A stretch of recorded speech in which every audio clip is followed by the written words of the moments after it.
Tes prospects freelance sont sur Instagram, mais tu ne sais pas comment rentrer en contact avec eux.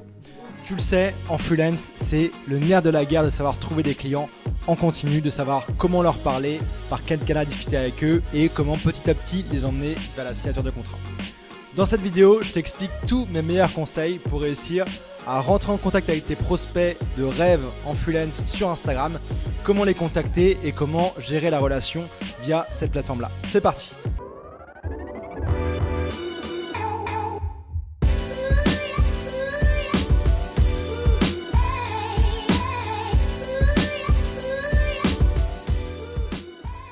Si ce n'est pas encore fait, je t'invite à t'abonner à ma chaîne YouTube et à cliquer sur la petite cloche pour être sûr de rater aucun de mes conseils sur le freelancing, le nomadisme et tous mes conseils pour avoir une vie de liberté.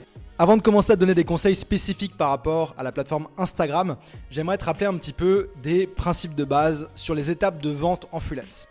Donc quand tu es freelance et que tu as des services à offrir dans une compétence particulière, déjà c'est important que tu connaisses qui est ta cible, qu'est-ce que tu as à leur offrir et comment tu te différencies de la concurrence que tu as, donc ton positionnement. Basé là-dessus, ensuite les différentes étapes qui en général se suivent pour arriver d'un prospect qui ne te connaît pas à un client signé et en mission active. D'abord, il y a la découverte. Il faut rentrer en contact, il faut que soit tu trouves la personne, soit elle te découvre, il faut qu'il y ait ça qui se passe. Donc la première étape, c'est la découverte. Deuxième étape, ensuite, c'est l'entrée en contact. Donc être en contact avec la personne et que bien sûr, pour ça, il faut qu'il y ait un intérêt d'un côté ou de l'autre. Ensuite, troisième étape, c'est la discussion. Donc là, il va y avoir une discussion, ça va souvent se passer par écrit quand on est en freelance, soit par des messages, que ce soit sur LinkedIn ou Instagram ou autre. En personne, ce serait plutôt un événement, etc. Mais il y a une discussion, on creuse s'il y a un intérêt, on pose des questions pour voir s'il y a un fit possible. Ensuite, on essaie d'avoir une rencontre ou un appel avec le prospect pour valider, vraiment récupérer tous ses besoins et valider qu'on pourrait travailler ensemble. Et enfin, on peut faire une proposition basée sur les besoins du prospect et éventuellement signer ce contrat-là. Donc voilà, petit rappel sur les différentes étapes de vente en freelancing, ça fait jamais de mal et ça aide à comprendre un petit peu comment insérer Instagram dans cette stratégie-là. Donc maintenant que c'est rappelé, la première manière vraiment de pouvoir ensuite rentrer en contact avec des prospects sur Instagram et éventuellement les signer, c'est d'abord d'avoir un profil Instagram qui corresponde à ce que tu fais. Donc je te recommande 100% d'avoir un profil Instagram pro.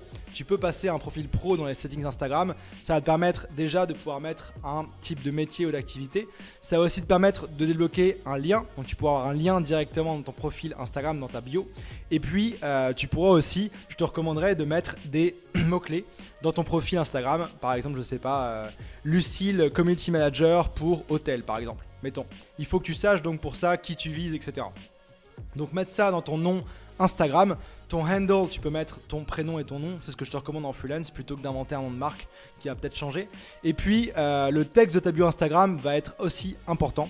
Donc là, il faut clairement que la personne que tu vises se sente ciblée dans ce que tu dis. Donc typiquement, on va dire j'aide les cibles à accomplir tel objectif grâce à une différenciation, donc une méthode ou autre que tu as. Donc une fois que quelqu'un est sur ton profil, déjà les personnes peuvent trouver ton profil grâce à des mots-clés, que ce soit sur Instagram, sur Google ou autre. Ils arrivent sur ton profil directement, ils voient qui tu es, ce que tu offres et en quoi tu peux les aider. Donc déjà, tu es bien parti. Bien sûr, avoir une photo de profil qui soit pro. On a tous un ami photographe avec qui on peut aller demander de prendre des photos, etc. Et puis, renseigner ton lien. Donc ça, c'est vraiment la partie pour que les personnes puissent te trouver déjà. Et de deux, si tu interagis avec des personnes, des prospects sur Instagram, s'ils vont visiter ton profil, au moins ils se sentiront concernés et ils seront intéressés à éventuellement prendre contact avec toi ou que ça aille plus loin. Donc déjà, le profil, hyper important pour ça. Au niveau du lien sur ton profil Instagram, je te recommande d'avoir en fait ce qu'on appelle je sais pas comment on appelle ça, mais en fait un lien qui emmène vers une autre page où tu as différents boutons vers des pages différentes. Donc par exemple, tu as un outil qui s'appelle Linktree qui permet de faire ça, qui est assez simple, qui est gratuit dans une certaine version. Ou alors sinon tu peux tout simplement faire une page sur ton site avec des gros boutons. Par exemple, moi dans mon cas, dans mon profil, j'ai un lien vers ma chaîne YouTube, j'ai un lien pour réserver un appel avec moi, j'ai un lien vers mon site, etc. Donc au moins tu peux lister tes différents points de contact comme ça vers ton contenu, etc. Donc voilà pour la partie profil, hyper important à bien setup. Ensuite, un élément indispensable de toute stratégie de contact avec des prospects sur Instagram, de rentrer en relation avec des prospects, de prise de contact, c'est tout ce qui va être les messages privés, ce qu'on appelle aussi sur Instagram les DM. Parce que comme partout, oui, il y a des personnes qui vont peut-être aller dans ton lien directement en bio et booker un appel, mais souvent les personnes ont besoin d'avoir un contact, d'échanger et de valider que c'est fait pour eux. Et donc les DM, les messages perso, tu vas pouvoir les utiliser de différentes façons. Déjà, je te recommande de bien replacer ça dans le processus de vente. On l'a dit, il y a une partie discussion qui est très importante pour ensuite demander de faire un appel pour en parler plus loin, etc. Donc il y a ça. Je te conseille aussi d'envoyer un message en fait Instagram aux comptes qui te suivent. Donc tu les accueilles sur ton compte et directement t'enclenches la conversation avec une question pour en apprendre plus sur leur domaine, ce qu'ils font, leurs problématiques, etc., etc. Donc ça, hyper important. Et puis, comme sur beaucoup de plateformes, sur Instagram, tu peux bien sûr faire de la prospection, qui est un des moyens les plus efficaces de trouver de nouvelles missions en freelance. Donc concrètement, tu chercherais dans Instagram où tu trouverais comme ça un peu par hasard en te baladant des comptes qui sont pertinents, des comptes qui correspondent à ta cible, qui ont les problèmes que tu aides à résoudre et que tu peux aider. Et donc directement, tu contactes ces entreprises-là avec des bonnes pratiques de message de prospection. Donc d'abord, je rappelle, en créant un lien avec la personne, dire on a ça en commun, ou alors créer un lien.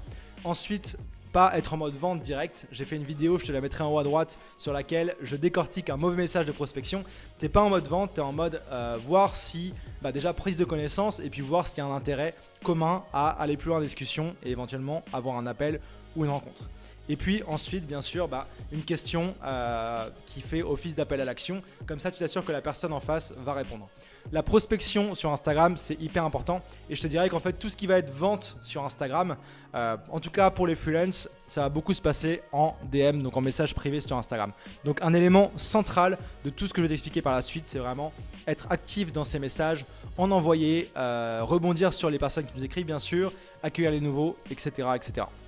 Ensuite, quatrième grande chose que j'ai envie de te dire par rapport à Instagram, si tu es freelance et que tu veux trouver tes clients par Instagram, c'est ton contenu. Parce qu'Instagram, c'est pas LinkedIn, c'est pas une plateforme où on est en connexion pro, c'est une plateforme à la base basée sur le visuel, sur les images et sur le contenu. Donc concrètement, là, ce que tu veux, c'est apporter de la valeur aux personnes en fait qui te suivent sur Instagram, pour que petit à petit, tu montes dans leur estime, que tu leur apportes de la valeur et qu'ils se disent « Ah tiens, et si j'allais avec telle personne pour le freelancing, en quoi elle pourrait m'aider ?» Ça va t'aider dans ta partie vente par la suite pour convaincre ensuite les clients, mais ça va aussi éventuellement te donner de la visibilité sur Instagram qui va te permettre d'être plus visible, d'avoir des personnes qui te contactent d'eux-mêmes parce qu'elles veulent travailler avec toi, et ça, c'est le moment où ça devient magique. Donc le contenu, concrètement, tu as 2, 3, 4 manières d'en créer sur Instagram. Tu as d'abord les posts, donc les posts, c'est ce qui va apparaître dans ton feed, c'est ce qu'il y avait à la base en fait originellement. Donc c'est des posts, ça peut être soit des images, soit des vidéos de moins d'1 minute.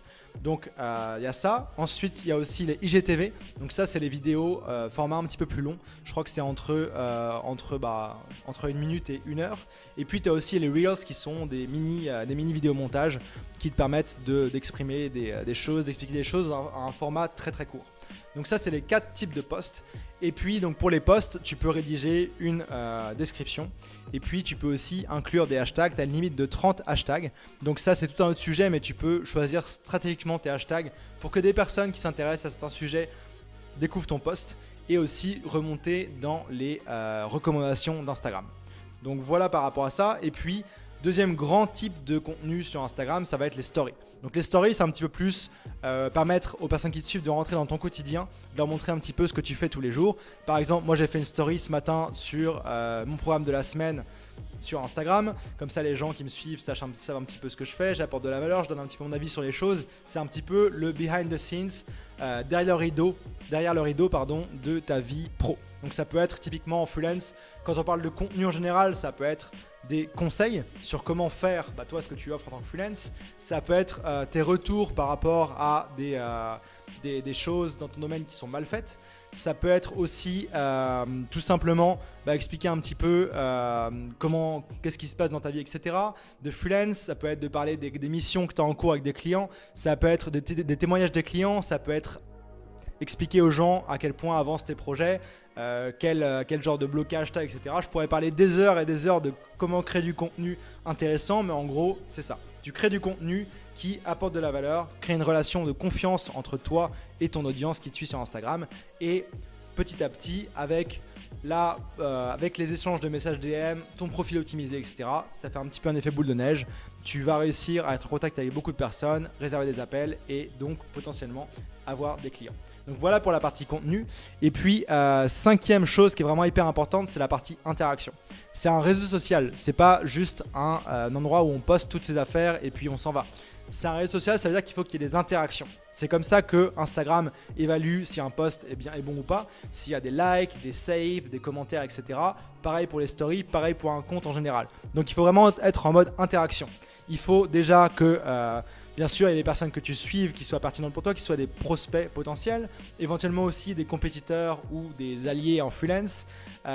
Et donc que tu suives des personnes comme ça et que bien sûr des personnes te suivent en retour. En général, si tu postes du bon contenu, il y a des personnes qui vont commencer à te suivre et petit à petit ça va s'accélérer. Mais donc il faut être comme ça. Donc ne pas hésiter, si tu découvres un compte qui pourrait être intéressant, qui pourrait être potentiellement un client ou qui est dans ton domaine, suis-le. Peut-être que déjà ce compte-là te suivra en retour et puis il y a une relation qui se crée. Ensuite, vous allez peut-être échanger en DM, en message privé sur ce que vous faites et comment vous pourriez éventuellement travailler ensemble. Ensuite, il y a bien sûr interagir avec le contenu des personnes que tu suis sur Instagram. Donc, aller répondre aux stories, aller liker des posts, aller liker des vidéos, aller mettre des commentaires sous des posts quand les personnes posent des questions ou que tu as envie de réagir. Ça crée un lien de proximité et c'est hyper intéressant. Ça peut éventuellement te permettre aussi d'engager en message privé avec des personnes. Si tu vois qu'il y a un bon feeling dans les commentaires, tu peux directement envoyer un message et puis continuer la discussion en message privé. Et puis aussi, bien sûr, ça va de soi, mais répondre aux commentaires que les gens font sous tes posts. Des fois, je vois des gens qui passent énormément de temps et d'énergie à créer du contenu, mais qui ne répondent pas aux commentaires qu'on leur fait sur leurs posts. Donc, c'est dommage. Réponds bien aux commentaires sous tes posts, sois à jour dans tes messages qu'on t'envoie, les likes, etc. Et voilà. Donc, concrètement, voici les 5 grandes choses à prendre en compte pour réussir à rentrer en contact avec tes prospects de freelance sur Instagram. Donc, je rappelle, bien comprendre les grandes étapes de vente en freelance, les différentes étapes à suivre. Ensuite, bien sûr, avoir un profil Instagram optimisé. Ensuite, comprendre la puissance des messages sur Instagram et comprendre qu'on peut utiliser pour de la prospection et faire avancer la relation jusqu'à ce qu'il y ait un appel, etc. Il y a aussi toute la partie contenu qui joue un rôle primordial. C'est un réseau social, on crée du contenu, on partage de la valeur. Et ensuite, 5e élément, tout ce qui est interaction, être en connexion avec les gens. Et petit à petit, si tu comprends tout ça, avec le processus de vente, tu vas avoir de plus en plus de personnes à qui tu parles, donc de plus en plus de rendez-vous avec des personnes pertinentes et donc de plus en plus de clients freelance signés. Si tu as aimé cette vidéo, je t'invite à me laisser un pouce pour me l'indiquer et que je fasse plus de vidéos dans ce style-là. Si c'est toujours pas fait, je t'invite aussi à t'abonner à ma chaîne YouTube et à bien cliquer sur la cloche de notification pour être sûr de rater aucun de mes conseils sur le freelancing, le nomadisme digital et plus généralement la liberté. Et puis, si tu regardes cette vidéo et que tu as le projet ou que tu es déjà lancé en freelance, bonne nouvelle pour toi, j'ai mis en place une formation vidéo offerte qui s'appelle les 7 étapes pour devenir freelance à distance. Tu peux y accéder directement tout de suite en cliquant sur le premier lien en dessous de cette vidéo. Je te dis à demain, ciao ciao.